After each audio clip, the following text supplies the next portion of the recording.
السلام علیکم حضرات، جیسا کہ آپ کو معلوم ہے، لاہور کے ایک ڈاکٹر اشرف آصف جلالی نے بی بی پاک علیہ السلام کی طرف نسبت خطا کی اور اپنے اس موقف کو ثابت کرنے کے لیے اجتہاد الانبیاء کانفرنس بھی کی اور اپنے اس موقف سے رجوع کرنے کی بجائے اس کو ثابت کرنے کی کوشش کی، اور اس کوشش میں ابن عبد الوہاب نجدی کی راہ پر چل نکلے۔ پہلے تو قرآن مجید کی سورۃ الانعام کی آیت کا غلط ترجمہ پیش کیا اور کہا کہ حضرت ابراہیم علیہ السلام نے تارے کو اپنا خدا کہا، رب کہا۔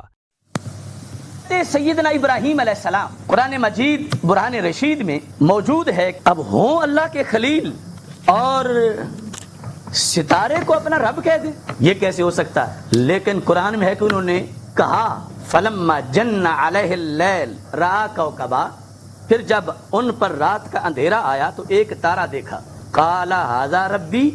اب ھذا کس پر بولا؟ ستارے پر۔ ھذا ربی، یہ جملہ ستارے کے لحاظ سے میں کہوں، آپ کہیں، کوئی کہے تو کفر ہوگا کہ ستارہ تو رب نہیں، رب تو وحدہ لا شریک اللہ ہے۔ تب ھذا ربی، قرآن کہہ رہا ہے کہ ابراہیم علیہ السلام نے ستارے کے بارے میں کہا۔ اب کتنا وہ شخص پاگل ہوگا جو قرآن کے خلاف ڈنڈورا پیٹنا شروع کر دے کہ قرآن نے تو حضرت ابراہیم علیہ السلام پر الزام لگا دیا ہے کہ وہ غیر اللہ کو اپنا رب مان رہے ہیں۔ اس طرح کی قرآن کے خلاف گفتگو کا کوئی مطلب نہیں بنتا، غلط ہے یہ گفتگو، قرآن پر الزام لگانا۔ ھذا ربی ہے، کہا ہے حضرت ابراہیم علیہ السلام۔ جناب، یہ کس کی بولی ہے؟ یہ کس کا ترجمہ ہے؟ تو حضرات، یہ ترجمہ اشرف علی تھانوی کا ہے۔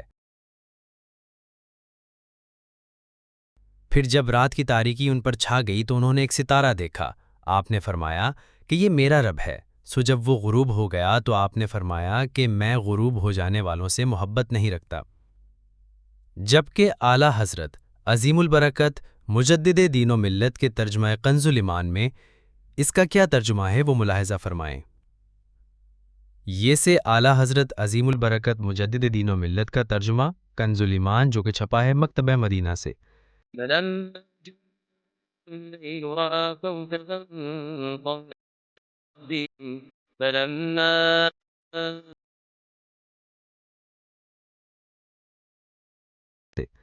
پھر جب ان پر رات کا اندھیرا آیا، ایک ستارہ دیکھا تو لے اسے میرا رب ٹھہراتے ہو۔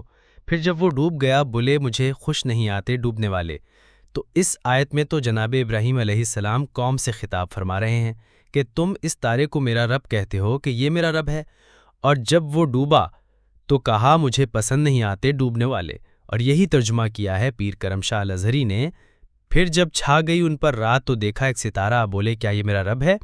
اور اسی طرح کا ترجمہ کیا ہے شیعہ کے حافظ سید فرمان علی نے۔ تو جب ان پر رات کی تاریکی چھا گئی تو ایک ستارہ کو دیکھا تو دفعتاً بول اٹھے، ہائے کیا یہی میرا خدا ہے؟ پھر جب ڈوب گیا تو کہنے لگے غروب ہو جانے والی چیزوں کو میں خدا بنانا پسند نہیں کرتا۔ اب یہی بات ابن عبد الوہاب نجدی نے کی کہ حضرت آدم علیہ السلام نے شرک کیا۔ ابن عبد الوہاب نجدی نے اپنی اس کتاب توحید کے اندر صفحہ نمبر 361 پہ سیدنا آدم علی نبینا و علیہ السلام، جو کہ ابو البشر ہیں، سب سے پہلے انسان سیدنا آدم علیہ السلام، ان کے بارے میں یہ لکھا کہ انہوں نے نعوذ باللہ تعالی شرک فی الاطاعت کا ارتکاب کیا۔ شرک فی الاطاعت کا ارتکاب کیا، ان کو نعوذ باللہ تعالی اطاعت میں شرک کرنے والا لکھا ہے محمد ابن عبد الوہاب نجدی نے۔